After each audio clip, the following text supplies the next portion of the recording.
She wasn't supposed to survive. A 6-year-old girl, barefoot in the snow, wrapped in a torn red cloak, abandoned by the man who called himself her father. Beside her, a German shepherd, scarred, broken, trained to obey. But in that moment, he chose love. Not fear, not pain, just love. And a man who had long ago given up on the world, he chose to save them both. What followed? It wasn't a rescue, it was a redemption.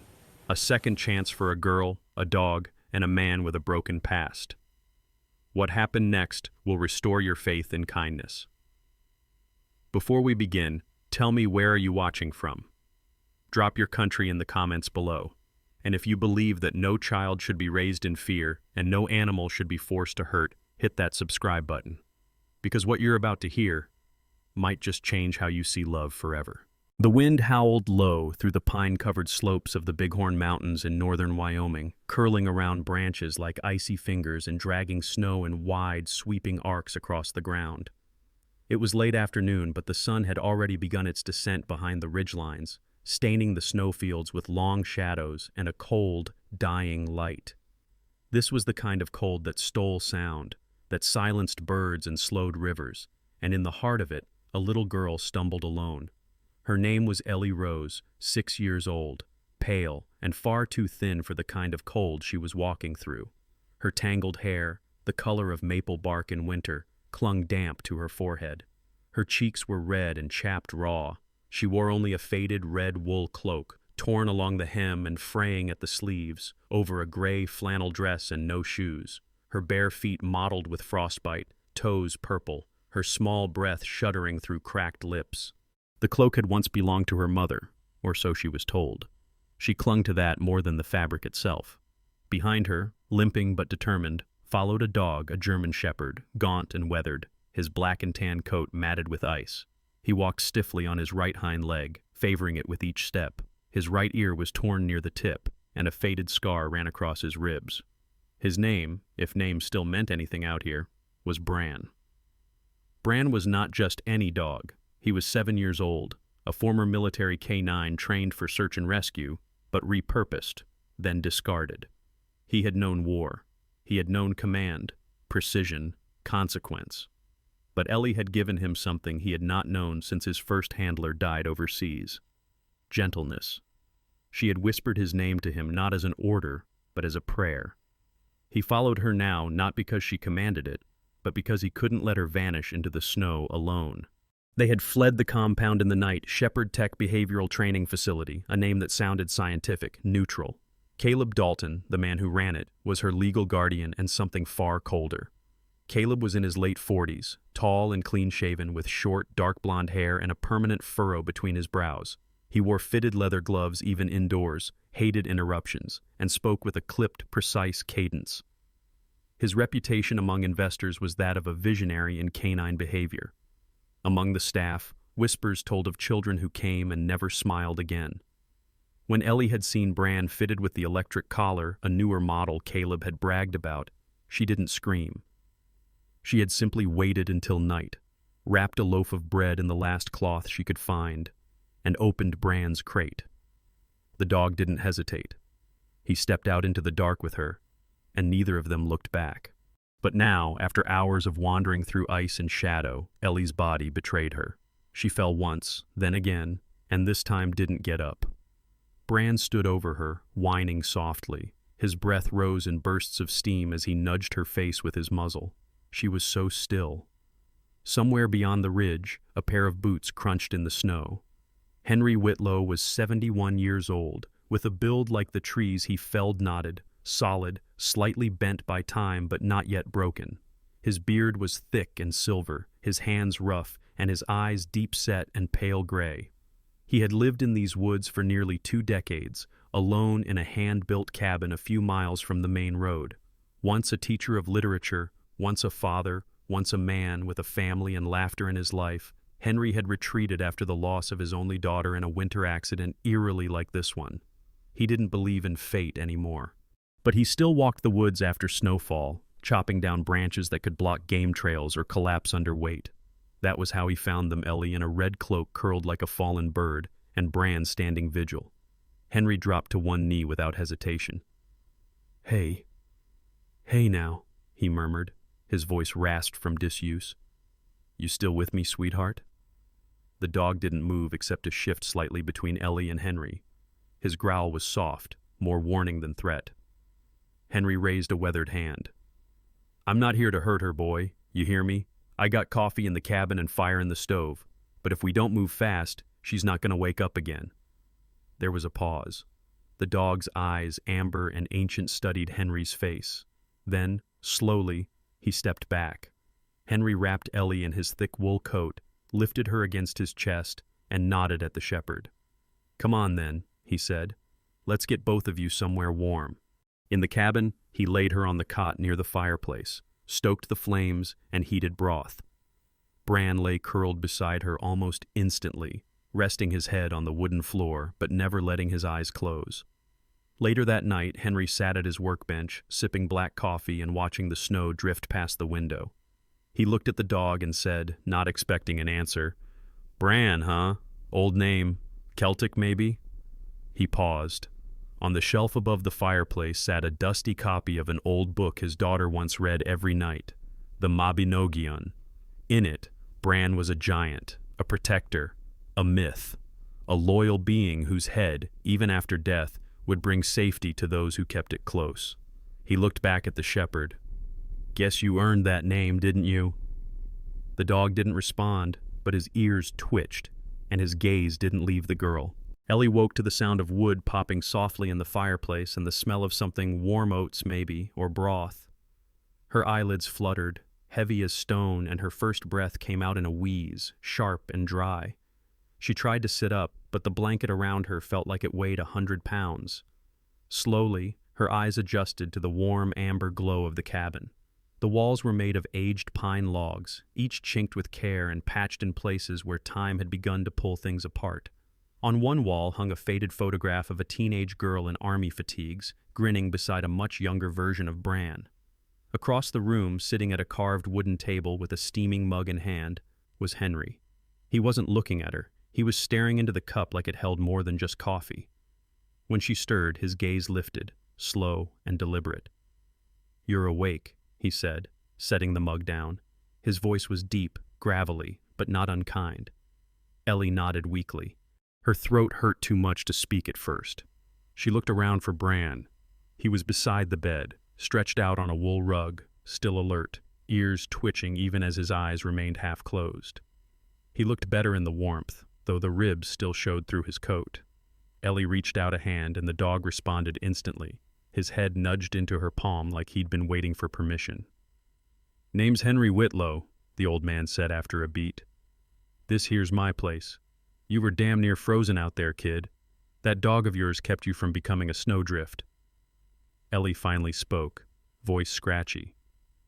"He's not mine." Then softer. "But he stayed."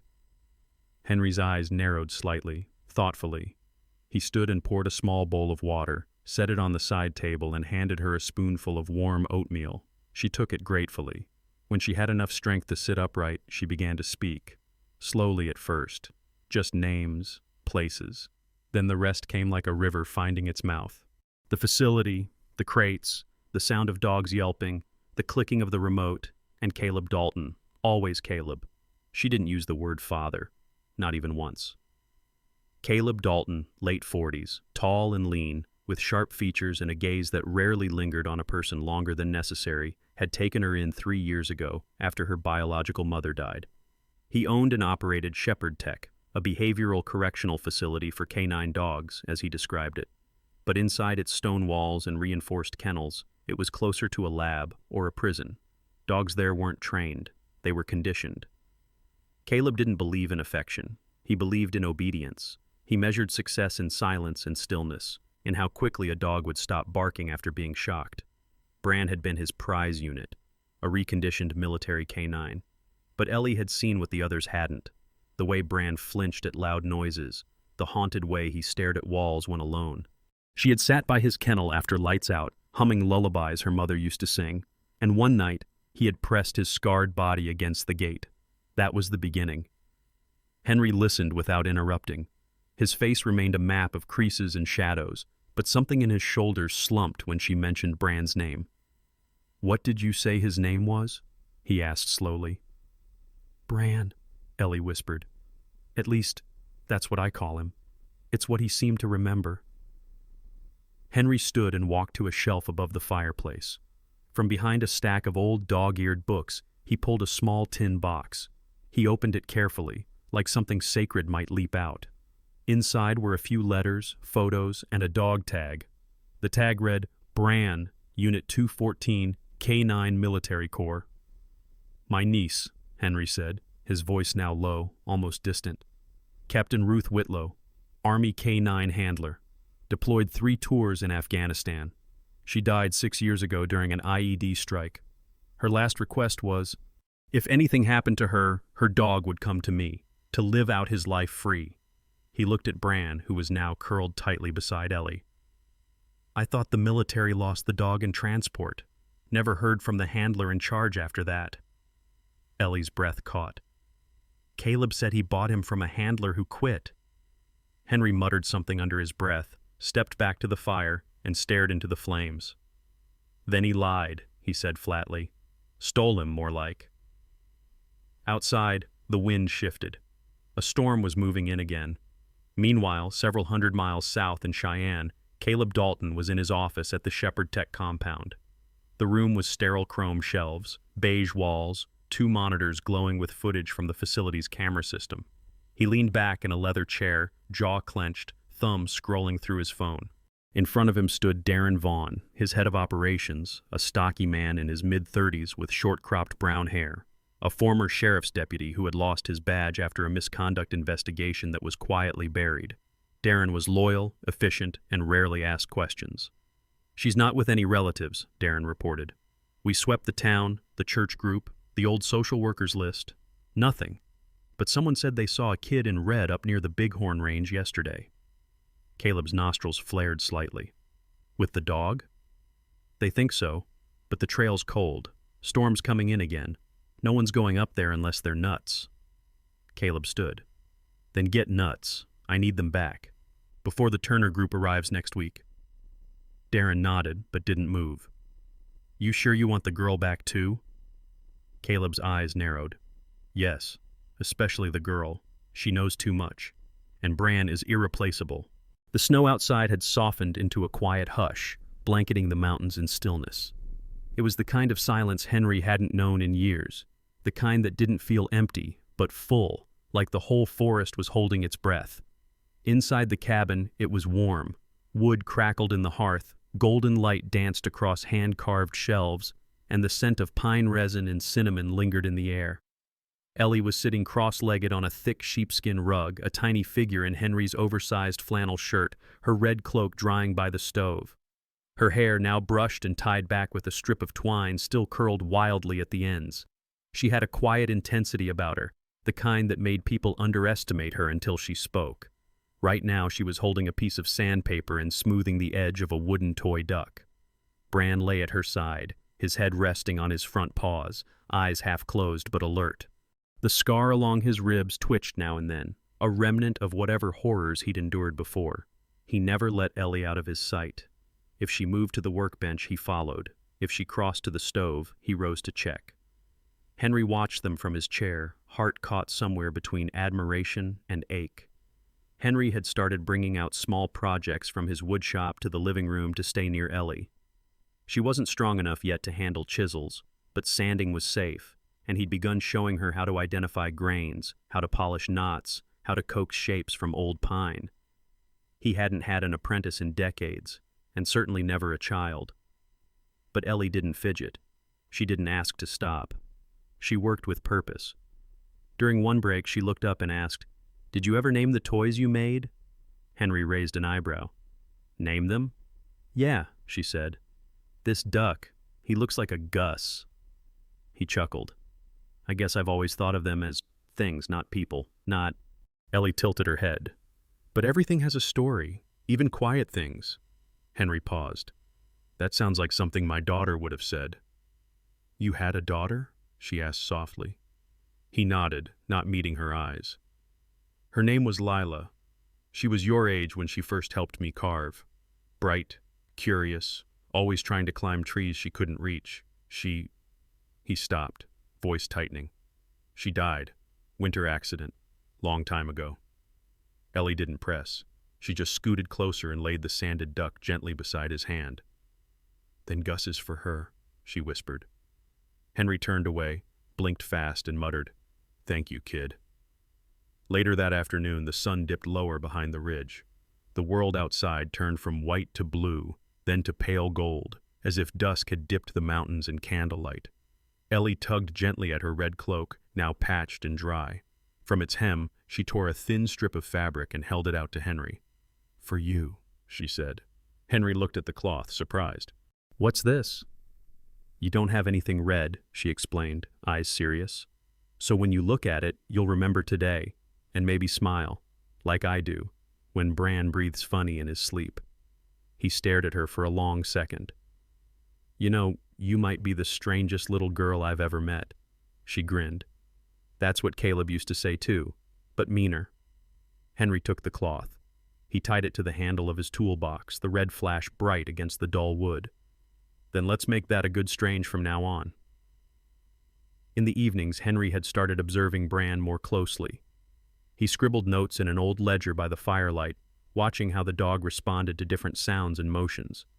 Though Bran rarely barked, he flinched at sudden metal clink spoon on pot, hammer on nail. He showed signs of hypervigilance, pacing in circles if Ellie left the room, whining softly during the night if he couldn't see her. Yet he was gentle with his mouth, never snapped, and sat with quiet patience when Ellie leaned her weight against him. Henry noted it all. This was no ordinary case of military overstimulation. Bran had trauma, specific, targeted, and yet he was clearly intelligent, maybe too intelligent. His responses felt less like instinct and more like memory. One night, Henry left his notebook open on the table. Ellie climbed onto the chair beside it and pointed to a drawing of a circle with arrows radiating out. "What's this?" she asked. "A behavior chart," Henry explained. "Helps me track what triggers Bran." Ellie considered it. "Did you put me in there?" "Not yet," he said. "Good," she replied, "'cause I think I'm his safe place, like you are mine." Henry almost dropped his pencil. That same night, while Ellie slept curled in the cot beside the fire, Bran lay between her and the door, tail tucked, ears up. Henry pulled a thick wool blanket over both of them and whispered, "You're doing good, old boy." The wind was shifting. Henry felt it first, not in the trees or the sky, but in the silence. The animals had gone quiet, their tracks too fresh and too straight. He knew this forest like the lines in his palm. And something was off. People were moving out there. Not hikers, not rangers, men with purpose. By mid-morning, he had boarded up the windows facing the ridge, using cross planks he kept for storms. Ellie helped where she could, handing him nails, holding his hammer like it was sacred. Bran followed them room to room, never letting Ellie out of reach. His movements had grown sharper, more alert.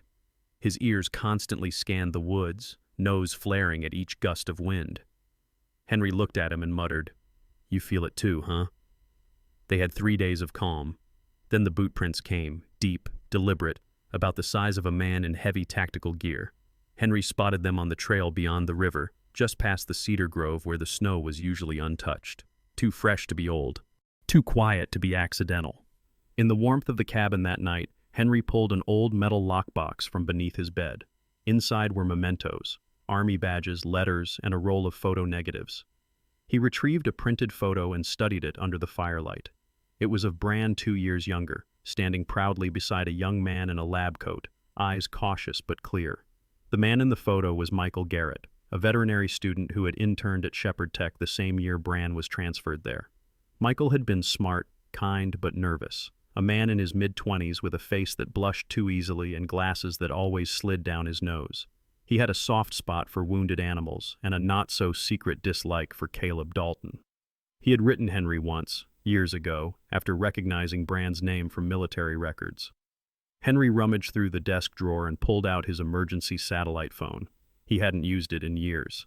Reception was spotty, and the battery flickered as if protesting its sudden resurrection. He punched in Michael's old number.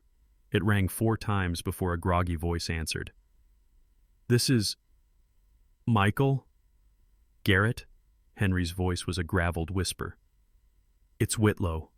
There was a pause. "Sir? I have the dog. Bran. He's alive. But I think Dalton's men are coming." Henry gave a brief rundown Ellie's escape, the injuries, the boot prints. "I need someone to make this public, quietly at first, but loud if I disappear."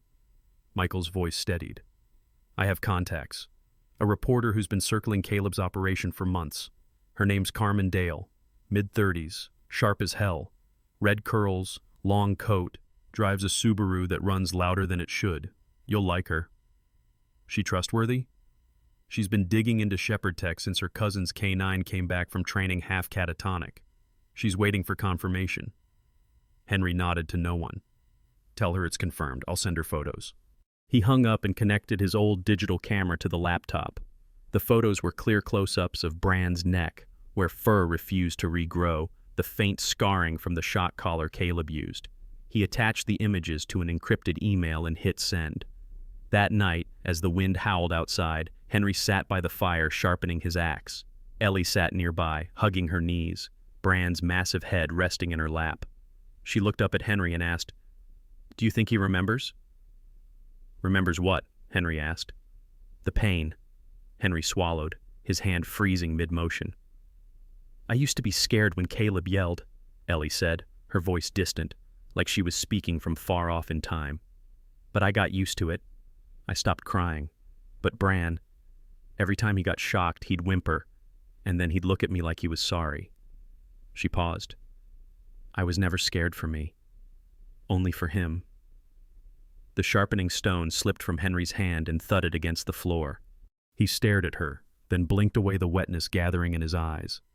"I thought I was done with tears," he said softly. "But you, kid, you bring them like spring brings melt." Ellie didn't say anything more. She just reached out and touched his calloused hand. The next morning, Henry found fresh boot prints again, this time just outside the eastern fence of his property, where the trees opened into a narrow pass.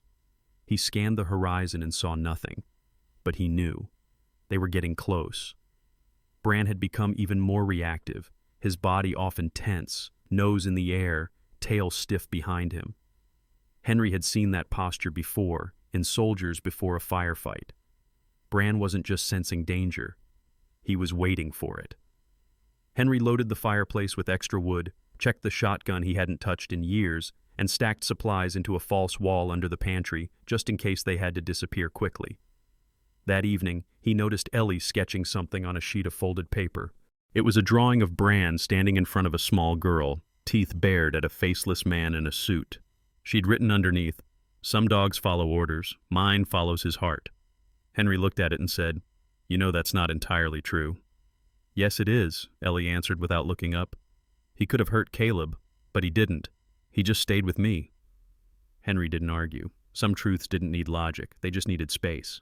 The knock on the cabin door came just before dawn. It was firm, polite, controlled in a way that made Henry's instincts scream. Bran had already leapt to his feet, standing between Ellie and the door with hackles raised. Henry reached for the shotgun tucked behind the kitchen cabinet, but didn't raise it. Not yet. Outside stood a woman, bundled in an official-looking parka with a badge pinned to the breast and a clipboard in hand. She was in her late 40s, tall and thin, her graying hair pulled back into a severe bun beneath her fur-lined hood. Her name tag read Darlene Cole, Wyoming Child Protective Services. "Mr. Whitlow," she said crisply, "we have a court order for temporary custody of Eleanor Rose Dalton. She's to be returned to her legal guardian, Caleb Dalton." Henry's jaw tensed. She ran away from that man for a reason. "I'm not here to debate that," Darlene said, her voice tight but not unkind. "I'm here to follow the law. If there are concerns, you'll need to file them with the family court of Sheridan County." Behind her stood two deputies, both local young, uneasy. They weren't here for violence. They were here for paperwork. Henry looked down at Ellie, who had silently clutched Bran's scruff with white knuckles. She didn't cry. She didn't scream. But her face turned stone-like, her mouth a flat line. "You go without a fuss," Henry whispered, kneeling beside her. "I promise. I'll fix this." Ellie leaned into him for a moment, just long enough to press something small into his hand. It was the red strip of fabric she'd given him days ago. He held on to it as the officers gently escorted her toward the waiting car. Brand tried to follow, but the leash one of the deputies held tightened. He growled low, eyes locked on Ellie, until she turned and whispered, "Stay." And somehow, he did. At Shepherd Tech, preparations for the demonstration had already begun. Caleb Dalton stood on the edge of the facility's new assessment arena, a polished theater-like training hall outfitted with retractable bleachers, surround cameras, and a central stage resembling a mock suburban home. The Turner Group, a nationwide security and defense contractor, had sent 4 representatives to observe the demonstration. 2 men in suits, a younger woman with an electronic tablet, and Nathan Turner, the CEO's eldest son. Nathan was in his early 30s, with a square jaw, clean-shaven face, and the coiled posture of someone always half preparing for bad news. Dressed in a tailored coat and steel-gray scarf, he carried himself with the reserved authority of someone who'd spent his life surrounded by expectations. Caleb greeted him with professional warmth. "I think what you'll see today, Mr. Turner, will redefine how your company evaluates canine performance." Nathan barely nodded. "As long as what we see is real. No showboating. It's all behavioral data, Live. You'll see instinct, loyalty, and control all measurable," Caleb replied smoothly. He motioned toward the far end of the arena. "This is Bran, our top prospect. Special lineage, military background, and reconditioned for multi-scenario security." Bran stood inside a reinforced kennel, silent but pacing. His eyes scanned the room constantly. The collar around his neck was new sleek, black, fitted with a wireless receiver and a hidden voltage stimulator. Caleb had designed it himself, tweaking military specs to allow for subtler control. Ellie sat to one side of the arena, dressed in a neat gray jumper, hair combed, face clean. But she didn't smile. She hadn't since arriving. Caleb had warned her any misbehavior, and Bran would be retired, permanently. He needed this deal. Turner Group's investment could triple the facility's reach. He'd already rehearsed the emotional climax of the demonstration. A spontaneous moment where the child would enter, appear frightened, and Bran would be called to stand down at Caleb's command. It was meant to show the dog's restraint, his obedience, his perfect calibration. Back in town, Michael Garrett and Carmen Dale sat in a darkened car outside the local sheriff's station. Carmen, sharp-featured, auburn-haired, clad in a long olive trench coat and black boots, had a DSLR in her lap and a coffee going cold on the dashboard. "They're going through the footage," Michael said, nodding toward the station. "They have the videos from the collar tests, from Bran's injury reports, and the audio Caleb talking about selective obedience failure." "Good," Carmen said. Her voice was calm, low. "But we hold it for now. If we go public before the Turner people see it for themselves, he spins it, calls us extremists. But if they see the dog resist, if they feel it, that's evidence you can't edit." Inside the arena, the demonstration began. Trainers released younger dogs one by one, showcasing obedience drills, tactical responses, threat assessments. The Turner reps watched, unimpressed. Nathan checked his watch. Caleb sensed the shift in energy. "Let's move on to the real test," he announced. "Introducing scenario control. Handler and child, please take positions." Ellie walked slowly into the center of the arena. Bran was released at the opposite end. The moment he saw her, his body changed ears up, tail low. He trotted forward, pausing only when he was within inches. He sat beside her without command. A murmur ran through the crowd. "Now observe," Caleb said into his headset. He pressed a hidden button in his pocket. Bran jerked subtly, almost imperceptibly, but didn't move. Caleb pressed again, harder. This time the dog flinched, a whimper caught deep in his throat. His eyes locked on Caleb. The Turner rep with the tablet looked up. "Is he being shocked?" "No, just a proximity alert," Caleb lied. "Harmless." He pressed again. Bran stood slowly, stepped in front of Ellie, and stared at Caleb. The growl began low. Ellie touched Bran's side. "It's okay," she said softly. "Don't let him win." Caleb's smile strained. "Stand down," he barked. Bran didn't move. "Now," Caleb snapped. "Target." Bran lowered his head and bared his teeth, not at Ellie, but at the booth where Caleb stood. Nathan Turner leaned forward, eyes sharp. "This wasn't part of the script, was it?" "No," whispered the woman beside him. Bran didn't lunge. He didn't attack. but he placed himself fully in front of Ellie, muscles taut, ready, silent. Michael, watching the live stream feed Carmen had tapped into, whispered, "That's it. That's the moment." Carmen reached for her phone. Time to drop the mask. For a moment, time held its breath. Brand stood, unmoving, between Ellie and Caleb, his body rigid with tension, the low growl vibrating deep in his chest. His amber eyes were fixed not on any one person, but on the threat, the man who had once owned his pain, who had pressed buttons thinking that would command a soul. The entire demonstration arena had fallen into stunned silence. Even the Turner Group delegates, seasoned professionals trained to assess combat scenarios and security assets, sat frozen. No one moved. No one dared. Caleb's hand hovered uncertainly over the remote trigger. His jaw clenched, knuckles white. He had pressed the signal 3 times. The collar should have triggered aggression by now, pain, followed by redirection. But Brand had not attacked. He had not faltered. He had chosen. "You see," Caleb attempted, his voice brittle. "We've refined control to such an advanced degree that even under stimulation, the subject maintains restraint." But no one was buying it. No one was... From the side of the arena, Ellie stepped forward. She wasn't trembling anymore. The fear had drained from her like water soaking into dry ground. In its place was something ancient for a child conviction. She placed a hand on Brand's back and said, loud enough for everyone to hear, "He's not your subject. He's mine." A rustle of voices erupted in the bleachers. Nathan Turner leaned forward slowly, his elbows on his knees, watching with the calculating intensity of a man used to seeing behind facades. The woman beside him, Clara Reese, Turner Group's behavioral specialist, stood up.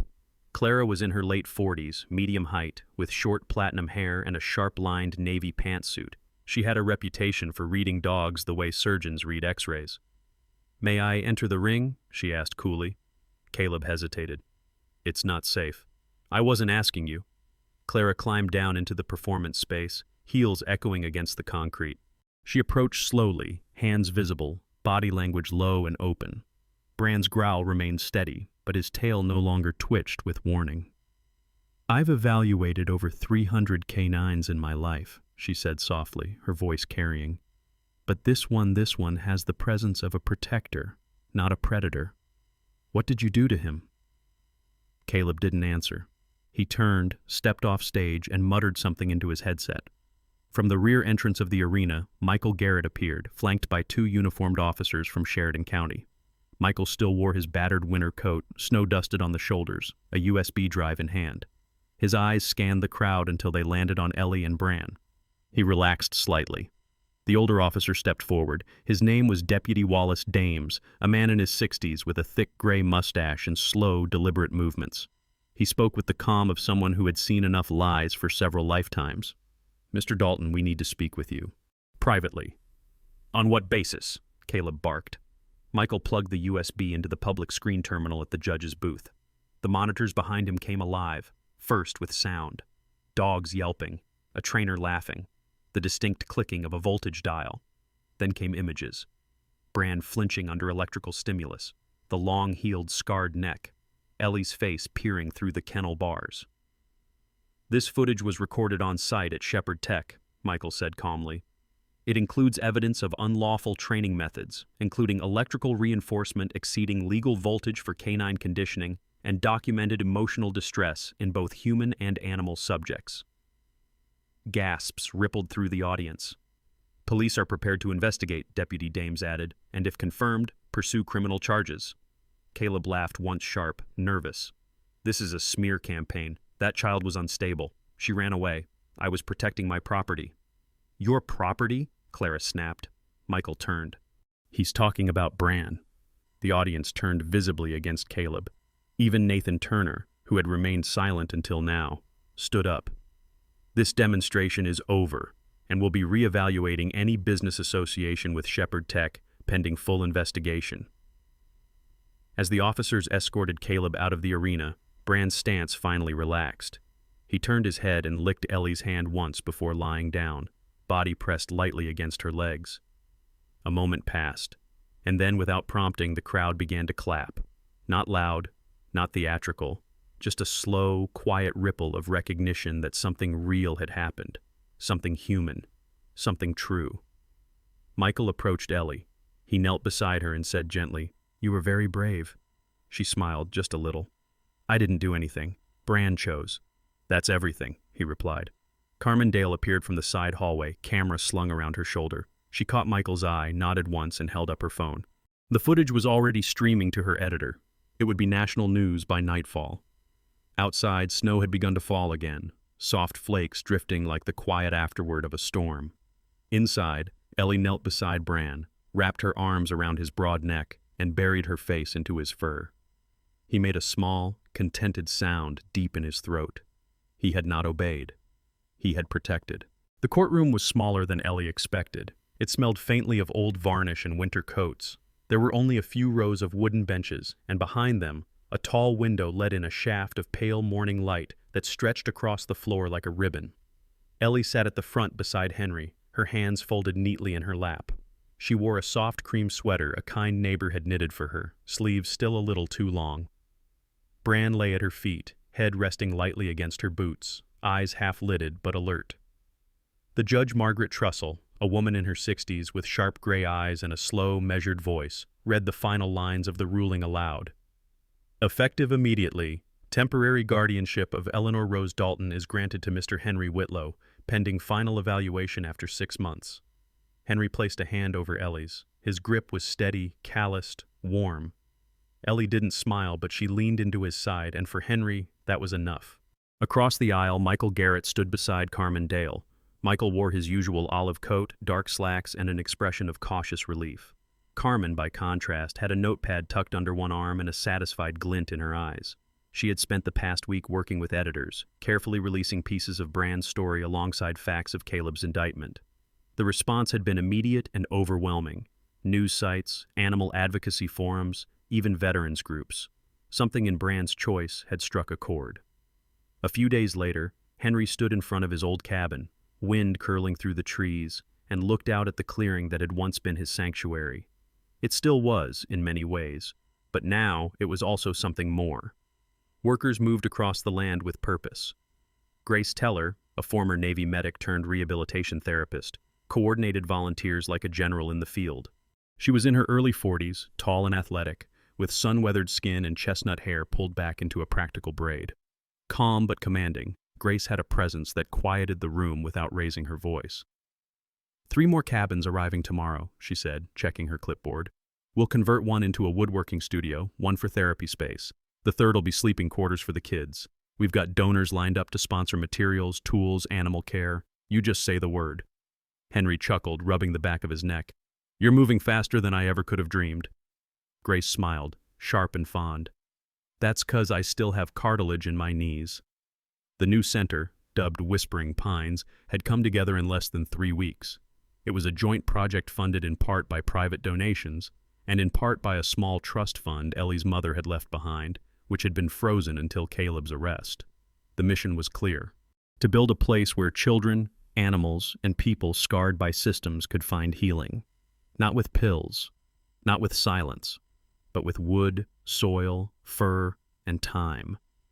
Bran had become its symbol. His face, strong, worn, unmistakable, was now etched onto a sign hanging above the main path. A local woodworker, one of Henry's former students, had carved it with care. And Ellie thrived. She spent her mornings feeding the goats that Grace had brought in from a rescue farm, and her afternoons sanding wood with Henry. She spoke more now, not all the time, but when she did, it came with clarity. One evening, she slipped away into the corner of the workshop with a piece of pine and a carving knife. She worked silently, tongue peeking out the side of her mouth as she focused. When Henry noticed her, she was already burning letters into the surface of the plaque with an old pyrography tool he'd forgotten he owned. When it was done, she brought it to him. It was a flat piece of sanded wood, stained gently with oil. On it, carved in childlike but steady lines, were the words, Bran. He didn't follow orders, but he was never wrong. Henry blinked several times and gently took the plaque from her hands. Where should we put it? He asked. Ellie looked around, then pointed to the garden path, just where the trees gave way to the edge of the forest. Right there, she said. So people see it first. So they know. They installed it that afternoon. Bran watched quietly, lying under a tree, tail thumping now and then. When they finished, he rose, walked to the plaque, and sniffed it once before lying down beside it, curling his body protectively around the base. As the center grew, so did the community around it. Veterans began visiting to volunteer. Parents of children with trauma came seeking respite. And slowly, quietly, word spread that something honest was being built in the Wyoming woods. Something forged not from structure, but from choice. Henry often sat on the porch at sunset now, watching Ellie sketch in her notepad or chase a goat through the field. Sometimes she'd call to Bran, and the old dog would lift his head, rise with a quiet groan, and follow her like a shadow that remembered sunlight. One evening, as they watched the moon rise above the trees, Henry said, "You ever think about what would have happened if you hadn't run?" Ellie nodded. "I'd still be in a cage. And so would he." She turned to him, eyes steady. "But we made a new place. One with open doors." Henry looked out at the lanterns flickering along the trail, the cabins lit from within, and the sounds of laughter and barking carried on the wind. "Yes, sweetheart," he said softly. "We surely did." 6 months passed like a slow, healing breath. Spring had crept into the edges of the Wyoming woods, softening the snow into trickling streams and painting the evergreens with flecks of new growth. Whispering Pines was no longer an idea. It was a living, breathing sanctuary. Where once stood a solitary cabin, now rose a small village of purpose. 3 timber-framed cottages circled the central workshop. Lanterns hung from ropes strung between the trees. Children's laughter echoed through the forest trails, carried by wind that now felt more like a lullaby than a warning. Ellie Rose had grown taller. Her hair, once a tangled mess of survival, was now often tied back with fabric strips from her old red cloak, which had been carefully sewn into a patchwork shawl by a volunteer from town. She wore it like a badge of memory. No longer just a guest, Ellie had become a guide. Every Tuesday and Friday afternoon, she sat under the carved oak tree at the heart of Whispering Pines, telling stories to the younger kids who came for therapy or just a quiet place to be children again. Her stories weren't always about happy things. Sometimes they were about wolves lost in cities or birds trapped in golden cages. But they always ended with someone finding a way out, not because someone rescued them, but because someone believed they could walk out on their own. Bran sat beside her during every story, head tilted as if he were listening too. He had changed, but not in the ways one might expect. His body was still lean, and his gait still carried the weight of old injuries. But his eyes, those deep amber eyes, held something steady now. Peace. Visitors came from all over the state, sometimes farther. Veterans with haunted expressions, children who didn't speak, parents who didn't know what to say anymore. Grace Teller, ever the quiet commander, managed schedules and staff with unwavering precision. She'd added a sensory garden to the Western Trail: lavender, rosemary, soft grasses, and quiet wind chimes. Henry joked that it was the only place he could go without tripping over a goat or being handed a drawing. Henry Whitlow himself had changed too. He had shaved once, just once, for a photo the local paper took when Whispering Pines received its state certification. Afterward, Ellie had asked him never to do it again. "You look like you lost your powers," she said, and he laughed until his ribs hurt. He spent most mornings in the woodworking cabin, teaching children and teens how to use chisels and grain oil, how to listen to wood instead of forcing it. His evenings were quieter now. Sometimes he sat by the porch with Michael Garrett, who visited weekly to check on the therapy animals and run workshops. Carmen Dale still dropped by on occasion, usually with a camera slung over one shoulder and coffee in hand. She never took pictures without asking. Whispering Pines wasn't a headline anymore. It was a story still being written. One day, Ellie disappeared for a few hours after her storytelling circle. Henry found her in the original cabin, the one they had almost lost months ago. She sat cross-legged on the floor, a charcoal pencil in her hand, staring at the far wall beneath the window. "What are you working on?" he asked gently. She didn't look up. "Something I want people to read when they walk in." She wrote slowly, each word deliberate. When she stepped back, Henry read the line out loud, voice quiet. "Love is not something you teach a dog. It's something he remembers, if you give him a reason." She turned to him. "It's true, isn't it?" He nodded. "Truer than most books I've read." She smiled and pressed her hand flat against the wall beneath the quote. Bran came beside her and did the same, one paw resting gently over her fingers. As the sun sank low behind the ridge, casting golden light across the wooden floor, Ellie sat beside Bran, and Henry joined them. Together they watched the shadows stretch long across the cabin, shadows not of fear, but of history. Whispering Pines didn't heal people by erasing their past. It honored it. It made space for it. It turned scars into stories and silence into song. And that was the legacy Ellie helped build, not one of obedience, but one of choice. Not of control, but of connection. Sometimes the greatest miracles don't come in the form of thunder or light. They come wrapped in red cloth, with small bare feet and a broken dog that still remembers how to love. This is not just a story about a girl or a soldier or even a dog. It's about redemption, the kind only love and maybe something greater can offer. In a world that often values control over compassion, Bran made a different choice, and Ellie gave him a reason to remember. Just like God gives each of us a reason to keep going, even when the world forgets us. So if you believe in second chances, if you believe that no child should suffer in silence, that no creature should be forced to forget love, share this story with someone who needs hope. Comment below and say, Amen, if this touched your heart. Subscribe so we can continue telling stories that restore faith and remind the world what matters most. And may God bless every soul who watches this. Because sometimes the smallest hearts carry the biggest miracles.